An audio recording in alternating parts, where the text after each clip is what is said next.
Ons is in Spreuke hoofstuk 4 en ons gaan vandag kyk na verse 24 tot vers 27. Spreuke hoofstuk 4 vers 24 tot 27 en ek lees dan so: Verwyder van jou die valsheid van mond en hou ver van jou af die verkeerdheid van lippe. Laat jou oë reguit kyk en jou ooglede hulle reg voor jou uithou. Maak die pad van jou voet gelyk en laat al jou weë vas wees. Wyk nie regs of links af nie. Hou jou voet ver van boosheid. Net so ver in die skrif. Kom ons buig weer die hoofde. Ag Here, ons dankie vir die woord. Ons dankie Here dat U dit vir ons gee. Ons dankie dat dit nie die woord van mense is nie, Here, maar dis U woord, Here. En dis ook onfeilbaar en foutloos en genoegsaam vir ons in hierdie oggend, sodat ons 'n verstaan kan hê van wie U is, wat dit is wat U van ons verwag. Gun dit ons maar net, o Here, om die erns van die woord te besef, en dit so ook op te neem, en te aanvaar, en uit te leef. Here, ons is maar nietige mensdom, ons is hardkoppig, o Heer. Ons is sondaars. Maar gun dit ons in die oggend deur die krag van die Gees om ons harte te draai en te verander en te versag, sodat ons sal ag gee op U woord, o Here. En 'n begrip sal hê dat dit nie die woorde van mense is nie, maar die woorde van die lewende God. En mag ons dit dus ook so hanteer, wetende dat dit is U woord. Mag ons nie min daarvan maak, Here. Mag ons dit hoog ag. Mag ons hele lewens rig volgens dit, o Heer.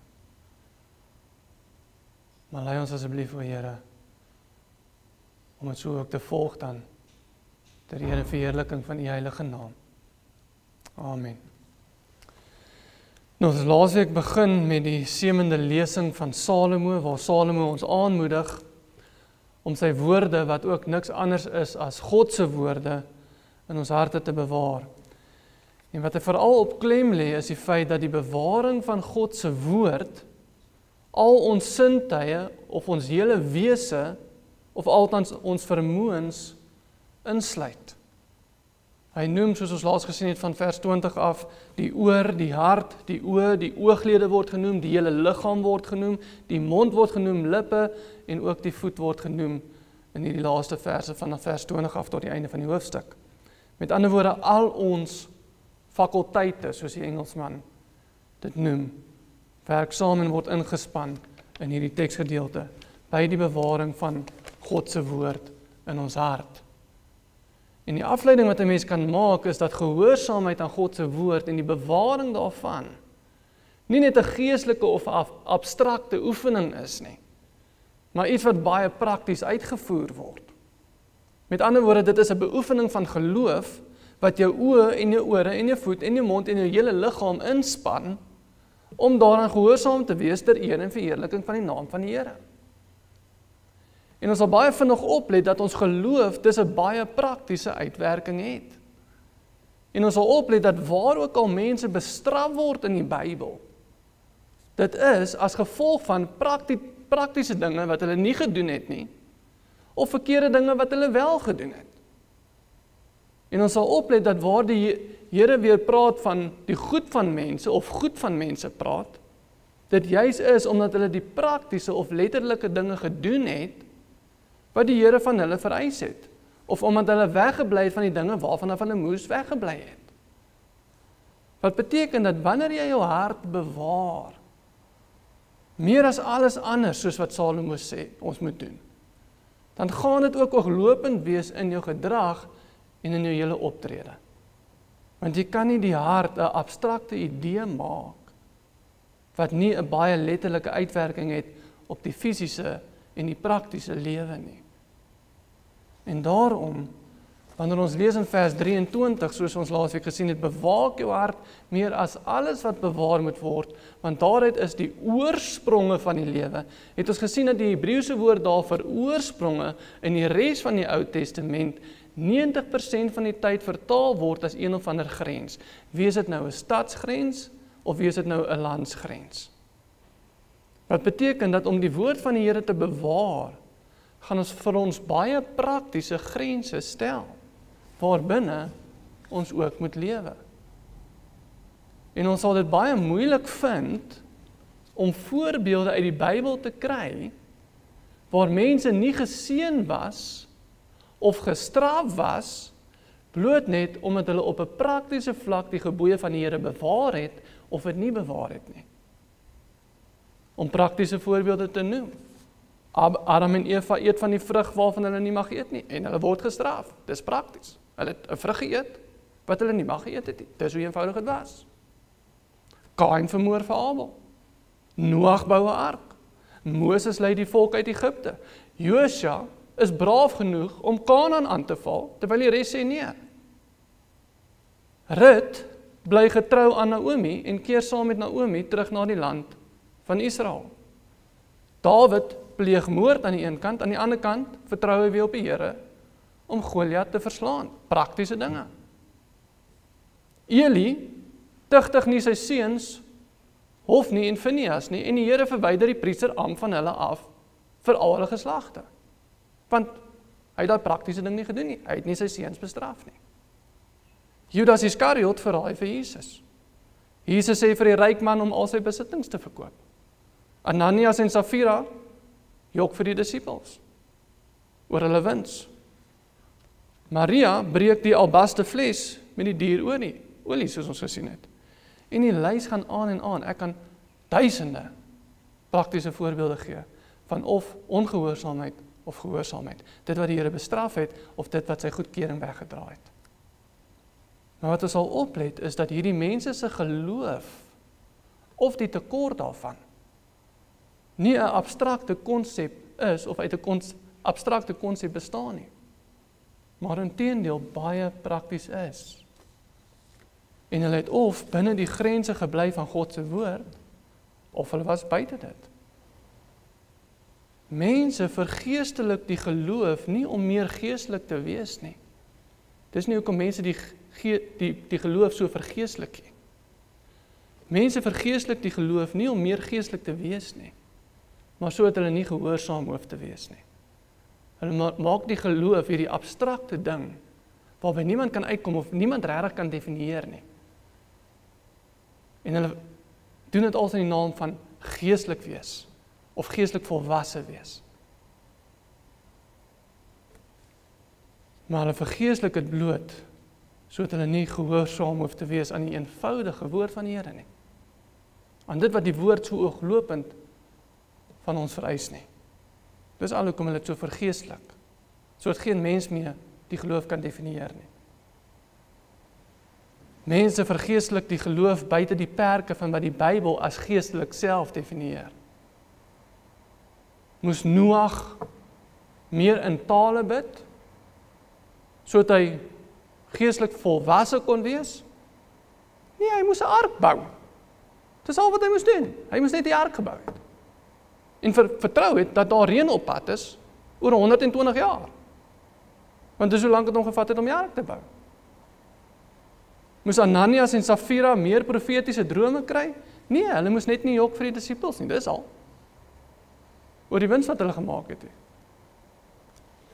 Ons geloof is juis 'n volwasse geloof, wanneer ons op 'n baie praktiese vlak gehoorsaam is aan die eenvoudige woord van die Here en dit in ons harte bewaar, sodat dit baie definitiewe en praktiese perke vir ons lewens stel, waarbinne ons lewe. En daar is duisende sulke voorbeelde in die Bybel, van voor tot agter, van Genesis tot Openbaring. En ons sien dan hoe Salomo aangaan met eenvoudige en praktiese voorskrifte waarby ons moet hou, wanneer hy sê in vers 24 en 25, verwyder van jou die valsheid van mond en hou ver van jou af die verkeerdheid van lippe, laat jou oë reguit kyk en jou ooglede hulle reg voor jou uithou. En hierdie woorde is veral iets om op ag te gee, want ons lees dit en 'n mens is geneig om te dink, maar hierdie is nie sulke ernstige dinge wat Salomo besig is om aan te spreek nie. En 'n mens lees van die valsheid van mond of althans om te jok. En 'n mens skryf dit af as iets wat nie so belangrik is om op ag te gee, soos die ander gebooie of voorskrifte wat ons in die woord kry nie, byna asof dit sekondêr is. Maar dit moenie die geval wees nie. Want om te jok of om vals te wees van mond, word in 'n baie ernstige lig gestel in die Bybel. Weereens, as ek Ananias en Safira mag noem, hulle verkoop hulle eiendom en maak asof hulle die volle som van die opbrengs na die disippels toe bring, terwyl hulle in werklikheid van die geld vir hulle self gehou het, en wat gebeur? Die Here slaan hulle dood neer. En 'n mens is geneig om daarna te kyk en te dink dat die straf van hulle sonde dalk 'n bietjie streng is. Ek meen, hulle het tog van die geld gebring, hulle het dalk die helfte van die geld gebring. Hulle hoef geensins hulle eiendom eers te verkoop het as hulle nie wou nie. Inteendeel, Petrus sê vir hulle, dit sou beter gewees het as hulle nie hulle eiendom verkoop het nie. En 'n mens is geneig om daarna te kyk en te dink, maar die straf is dalk 'n bietjie streng. Maar is dit werklik? En die antwoord is natuurlik nee. Dit is geensins te streng vir die Here om vir Ananias en Safira dood neer te slaan, omdat hulle gejok het oor die wins wat hulle gemaak het en na die disippels toe gebring het nie. Want dit is die Here self wat hulle tref en hulle doodmaak, en daar is geen onreg in die Here nie. Geen. En om te dink dat hulle straf te streng is, omdat hulle maar net gejok het, hulle het nog steeds geld gebring, is om te dink dat die Here self te streng is. En as ons sê die Here was te streng, dan sê ons, daar's onreg in die Here. Die Here was onregverdig. Maar soos ons weet, daar is geen onreg in die Here nie. Of soos ons lees, Paulus sê in Romeine 9 vers 14, wat sou ons dan sê? Is daar miskien onreg by God? Nee, stellig nie, sê Paulus. Die Here was 100% regverdig, met 'n volkome regverdigheid, deurdat hy hulle dood laat neerval het, en ons word nie toegelaat om enigiets anders te dink nie, want dit sal godslasterlik wees, om te dink dat daar onreg in die Here is, vir hoe hy hulle gestraf het. Bloot net omdat hulle bietjie gejok het. Maar aangesien ons weet dat die Here 100% regverdig is dit nie moeilik om te bepaal of jok 'n ligte saak is of nie. Want was dit 'n ligte saak? Of is 'n valse mond sekondêr tot die ander gebooie? Nee. Inteendeel, dit word baie streng bestraf. Verdermeer sal ons oplet dat die 10 gebooie net uit 10 gebooie bestaan. Die 10 gebooie bestaan net uit 10. En dat een van daardie 10 gebooie, soos Eksodus 20 vers 16 vir ons sê, is, jy mag geen valse getuienis teen jou naaste spreek nie, wat natuurlik 'n vorm is van jok. Veral 'n vorm daarvan wat jou naaste te nakom. Om 'n valse mond te hê is geen klein ding nie. Maar die mensdom is geneig om sonde as mindere van 'n sonde te sien, waar ook al dit maklik is om daarmee weg te kom. Dit is wat gebeur. Dis hoekom ons na hierdie skrif soos hierdie kyk, en daar is die gevaar dat ons dalk min daarvan maak. Dis maar net 'n valse mond, dis maar net bietjie jok. Mense is geneig om sonde as 'n mindere van 'n sonde te sien, wanneer dit maklik is om daarmee weg te kom. Mense kom weg met 'n leuen hier en 'n leuen daar, of kom weg daarmee om nie die volle waarheid te praat nie, en almal doen dit mos. En so raak mense gewete ook hard in daardie spesifieke sonde, dat ons dit nie meer as ernstig aanskou, terwyl ons dit as ernstig behoort te aanskou nie. Sabbatbreking, alhoewel grootendeels as 'n ernstige sonde aanskou was deur die hele geskiedenis van die mens en ook die geskiedenis van die kerk, word nou gesien as iets wat glad nie ernstig is nie. Hoekom? Want mense kom weg daarmee. Niemand dink snaaks daarvan nie. Dit is nie so ernstige sonde nie, want ons kom weg daarmee. Niemand frons as jy nie die Sabbat hou nie. Ons is geneig om minder te maak van die sonde wat maklik is om mee weg te kom. En een van daardie sondes is om 'n valse mond te hê. Maar die woord maak nie min daarvan nie. En daarom sal ons onder andere lees in die psalms hoe streng dit ook daar bestraf word. Psalm 12 vers 3 tot 4 sê, hulle praat leuns die een met die ander met vleiende lippe, spreek hulle dubbelhartig. Mag die Here al die vleiende lippe uitroei. Psalm 101 vers 7 sê, hy wat bedrog pleeg, mag binne in my huis nie bly nie, wie leuns praat, kan voor my oë nie bestaan nie.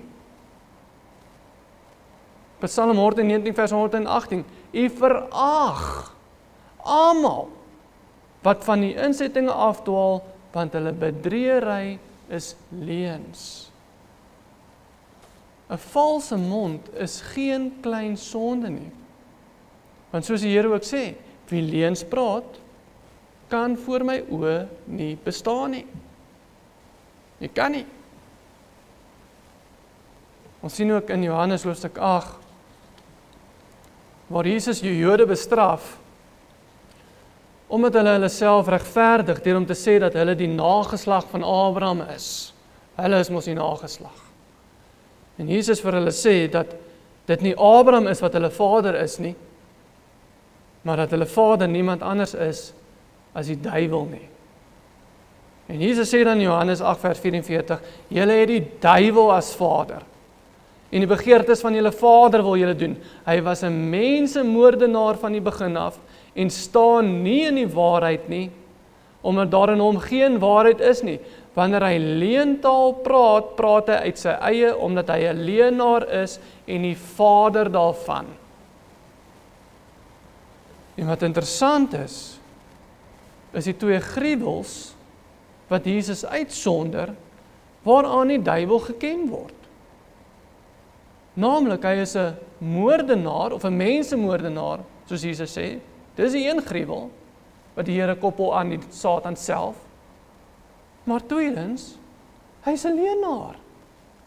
Hy's 'n leienaar. Jesus wys nie uit dat hy 'n afgodeaanbidder is, of homself aanbid nie, of dat hy self God wil wees nie, of dat hy dalk 'n egbreker, of 'n sabbatbreker, of 'n dief, of dat hy begeer nie, of enige van die ander 10 gebooie nie. Dis nie wat Jesus van hom uitsonder nie. Nee, hy's 'n moordenaar, en hy's 'n leienaar. En hoe klink die leuns van die duiwel? Genesis 3 vers 1 tot 4. Maar die slang was listiger as al die diere van die veld, wat die Here God gemaak het. En hy sê vir die vrou, is dit ook so dat God gesê het, julle mag nie eet van die boom van die tuin nie?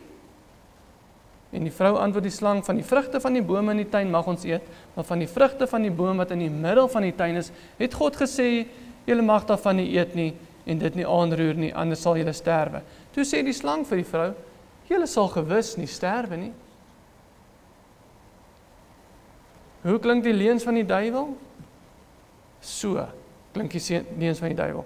Het God werklik gesê? Dis die leuen. En toe kom die sterwe. Hy's 'n mensemoordenaar en 'n leienaar. En hoe klink die leuns van die duiwel? Het God regtig gesê? Dis hoe dit klink. Dis hoe eenvoudig die leuns kan wees. Het God regtig gesê? Dis 'n leuen. Dis hoe 'n leuen klink van die duiwel. Het God werklik gesê, jy is 'n dwaas as jy skuld maak? Het God dit regtig gesê? Het God werklik gesê, heilig die Sabbat? Het hy regtig so gesê? Of vrouens, het God werklik gesê, wees onderdanig aan julle mans? Of soos Petrus sê in 1 Petrus 3 vers 5 en 6, want so het vroeër ook die heilige vroue wat op God gehoop het, hulle self versier, en hulle was aan hulle eie mans onderdanig, soos Sara gehoorsaam was aan Abraham, en hom Heer genoem het. En die duiwel jok selfs vir ons, deur om te sê, maar het God werklik gesê, dat jok so 'n groot gruwel is? Het God werklik so gesê? Terwyl ons lees in Spreuke 6 vers 16 tot 19, daar staan, hierdie 6 dinge haat die Here. En 7 is vir sy siel 'n gruwel. trotse oë, 'n leenagtige tong, en hande wat onskuldige bloed vergiet, 'n hart wat onheilsplanne beraam, voete wat haastig na die kwaad toe loop, een wat as valse getuie leuns uitstroei en tussen broers tweedrag saai. Het God werklik gesê, hy haat 'n leenagtige tong? En dat vir hom 'n gruwel is, en wie leuns praat kan voor sy oë nie bestaan nie? Het God dit werklik gesê? En die antwoord is ja, hy het. En laat ons nie min maak daarvan, en dit afwater as 'n sekondêre sonde nie. Want 6 dinge haat die Here, 7 dinge is vir hom 'n gruwel. Inteendeel, en soos ons skrif ook sê, verwyder van jou die valsheid van mond. En hou ver van jou af die verkeerdheid van lippe. Dis nie 'n klein ding nie. En vers 25 beamoed dit bloot deur om te sê, laat jou oë reguit kyk en jou ooglede hulle reg voor jou uithou. En hierdie vers beamoed die vorige, want met die oë en veral die ooglede wat hier genoem word, beplanne mense om agterbaks te wees deur om te jok saam met ander mense. Menende, jy knip die ooglede vir die persoon wat jy wil hê saam met jou moet jok, sodat die persoon vir wie jy jok, nie sien jy is besig om ooglede te knip nie. Dis hoekom jy ooglede voor jou moet uithou. En so Spreuke 6 vers 12 en 13 ook sê, en dit sluit aan by hierdie teks, 'n deugniet, 'n kwaaddoener, is hy wat met 'n valse mond rondloop, wat met die oë knip. Dis waarvan ons teks praat. 'n valse mond en oë wat knip, of ooglede wat knip, wat nie reguit voor jou kyk nie, gaan hand aan hand. Dit praat van 'n bedriegery. En daarom sê die skrif, laat jou oë reguit kyk en jou ooglede hulle reg voor jou uithou. Nou alhoewel die 10 gebooie die vorm van jok behels, waar 'n mens vals getuie aflê en dis jou naaste onheil aandoen, is dit nie die enigste vorm van jok wat vir die Here 'n gruwel is nie. Want weer eens, soos ons vroeër gelees het, die Here praat van hy haat 'n leenagtige tong. Punt. Hy haat 'n leenagtige tong. En ons moet dus nie onder die indruk wees dat net omdat ons leuns nie noodwendig ons naaste te nakom, dit nie 'n gruwel is nie. Want wat so onreg het Ananias en Safira teenoor hulle naaste gepleeg? Niks. Die disippels was nie slegter af nie. Wat so onreg het hulle teen hulle naaste gepleeg? Niks nie. Die apostels was nie slegter af of was te nagekom as gevolg van 'n bedriegery nie. Nee, hulle sondes was teen die Here. Hulle bedriegery en hulle leentaal was teen die Here.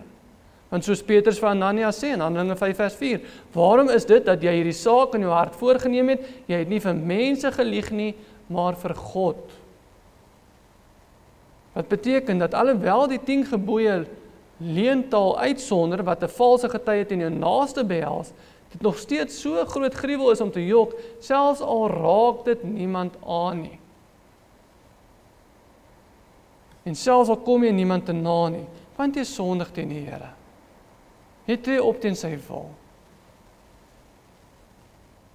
Ja, dit is 'n definitiewe gruwel om jou naaste te na te kom, deur om hulle te kil, of om die waarheid te verdraai, of om valse getuie teen hulle af te lê.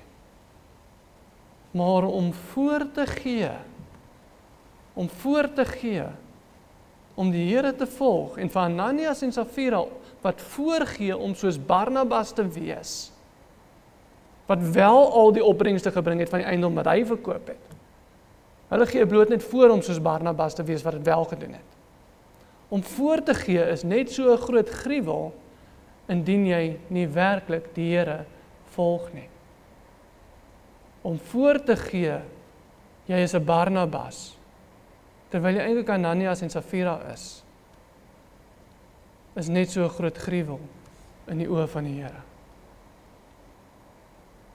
Die Jode se vader is die duiwel, want hulle gee voor om geregtigheid te hê, soos Ananias en Safira, terwyl hulle geen geregtigheid het nie. Hulle sê hulle is geregtig, of hulle tree in opregtheid op, maar die Here sê nee, dis bloot net voorgee. Om voor te gee om die Here te volg terwyl jy nie doen nie, is nie 'n leuen teenoor mense nie, maar 'n leuen teenoor die Here, en soos die skrif ons leer, is waardig van die dood. Want die rede hoekom ons dit alles noem, en ek het alles noem vandag, is bloot net sodat ons besef. En hier hoekom ek al sê wat ek sê, is sodat ons bloot net besef, dat Salomo is nie besig in ons teks om die minder belangrike aspekte van die geloof aan te raak nie. Hy is nie. Hy is nie besig met sekondêre dinge nie. Dis die minder belangrik dinge waarop ons nie te veel hoef ag te gee nie. Dis hoekom ek hierdie uitwys. Sodat ons 'n begrip het dat Salomo is nie besig om die sekondêre dinge te hanteer van die geloof nie. En om die minder belangrike aspekte van die geloof aan te raak. En nee, hierdie waarskuwings is van kritiese belang. En dit help ons om meer op ons hoede te wees, wanneer ons wel begryp, in wat sy ernstige lig die woord hierdie sonde van valse lippe stel. Ons sal meer daarop ag gee, as ons besef hoe ernstig dit is. En dis hoekom ek die erns daarvan uitwys, want dit is ernstig. En Salomo is besig om ernstig te wees. En die Bybel stel dit in 'n ernstige lig.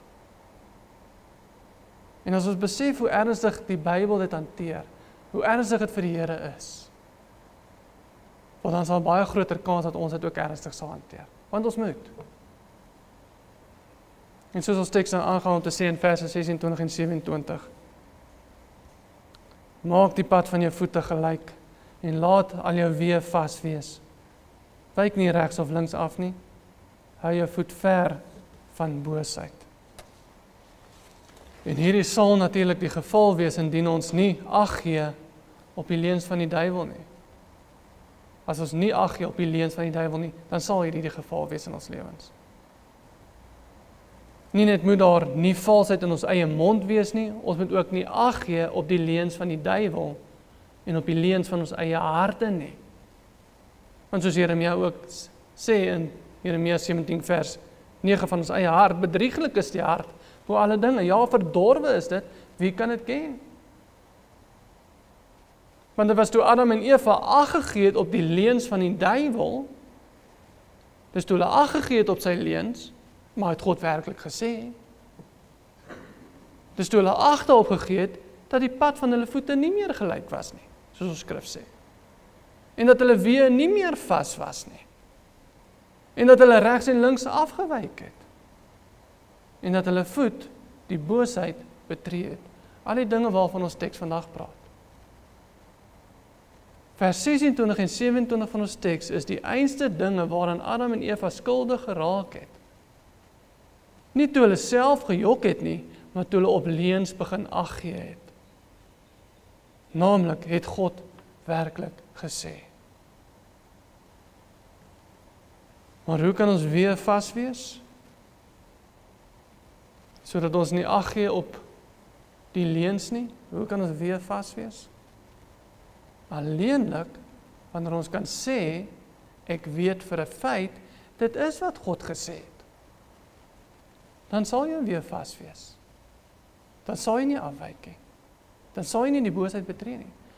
As jy wel kan sê, wanneer daai leuen kom, het God werklik gesê, en jy kan sê, ja, hy het so gesê. Met ander woorde, wanneer die vraag opkom, wees dit nou vanaf die Satan, of wees dit nou vanaf jou eie bedrieglike hart, of God werklik gesê het, en jou onmiddellike reaksie is dan, ja, hy het werklik gesê. Dis hoe jy dit verhoed. As ons weet wat die Here sê, dan kan die pad van jou voet nie anders as om gelyk te wees nie. Want niemand gaan vir jou kom jok en andersins vertel nie. As ons weet wat die Here sê, dan kan jou weer nie anders as om vas te wees nie. kan nie anders as om gelyk te wees nie. Dan gaan jy nie links of regs afwyk nie, en jou voet sal ver van die boosheid af bly. Want jy weet wat die Here sê. En as jy weet wat die Here sê, dan is dit nie moeilik om 'n antwoord te gee wanneer die vraag opkom, maar het God werklik gesê nie? Want as die vraag dan opkom, ongeag of dit van die Satan of van jou eie bedrieglike hart is of van ander mense afkom, het God werklik gesê, dan kan jy sê, hy het.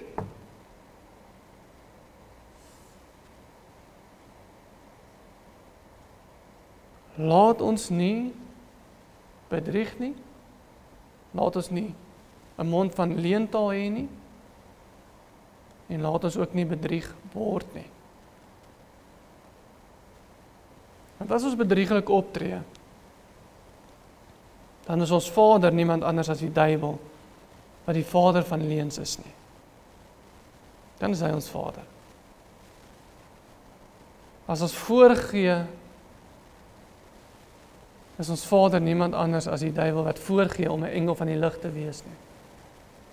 As ons voorgee soos Ananias en Safira, dan is ons vader niemand anders as die duiwel wat ook voorgee nie. En as daar die verleiding kom, naamlik het God werklik gesê, laat ons seker wees van wat die Here wel sê, sodat ons nie self bedrieg word en ons van die regte pad afwyk nie. En mag die Here ons dit gun, om vas te staan op sy woord, te weet wat hy sê, en te doen wat hy sê, en ons sal veilig wees. Ons kan nie anders as om veilig te wees nie. Ons kan nie anders as om op vaste grond te staan nie. Ons kan nie anders as om op die reguit pad te wandel en nie links of regs af te wyk nie. Solank ons weet wat die Here sê. Want die leuen is nooit blaatant nie. Die leuen is, maar het God regtig gesê? Het God regtig gesê? En laat die Here ons dit gun, om te kan sê, en om 'n oortuiging te hê, ja, hy het gesê, en ek gaan gehoorsaam wees. Amen. Kom ons sluit die oë. Ag Here, ons dankie vir die woord, en ons dankie vir die waarheid, en ons dankie, o Heer, dat ons absoluut kan weet wat die waarheid is. Dat ons absoluut kan weet wat U wil is, Here. Dat ons absoluut kan weet wat vir U 'n gruwel is, wat dit is wat U haat, en Here, wat dit is waarin U behaag het. Here, want U woord is onfeilbaar, dit is foutloos, dit is genoegsaam, Here, sodat ons volkome voor U oë kan wandel. En laat ons bloot maar net weet, Here, wat U woord wel sê, wat dit is wat U sê, sodat wanneer die leuns van die duiwel en van die vyand kom, o Heer, dat ons dit met sekerheid en met oortuiging kan antwoord, Here. Here, mag ons nooit die enes wees wat mense bedrieg nie. Mag ons nooit die enes wees wat die vrae van ander mense vra, maar het God regtig gesê nie? En mag ons ook nooit gekil word deur daardie selfde vraag nie, Here. Mag ons vertrou op U woord, wetende dat dit U woord is. Mag Here, gee vir ons 'n geloof wat vas staan. En help ons, o Here, om ons lewens uit te stort ter eer en verheerliking van die heilige naam. Here, want U is waardig vir alle aanbidding, alle eer en alle glorie. En mag U naam ook verheerlik word deur ons lewens. En mag U Gees ook in ons harte werk, Here, want ons is maar 'n nietige mensdom, ons is stof en as. Maar Here, werk in ons harte ter eer en verheerliking van U heilige naam. Alle lof, alle aanbidding en alle eer, alle glorie, Here, kom U naam toe vir ewig en ewig. Amen.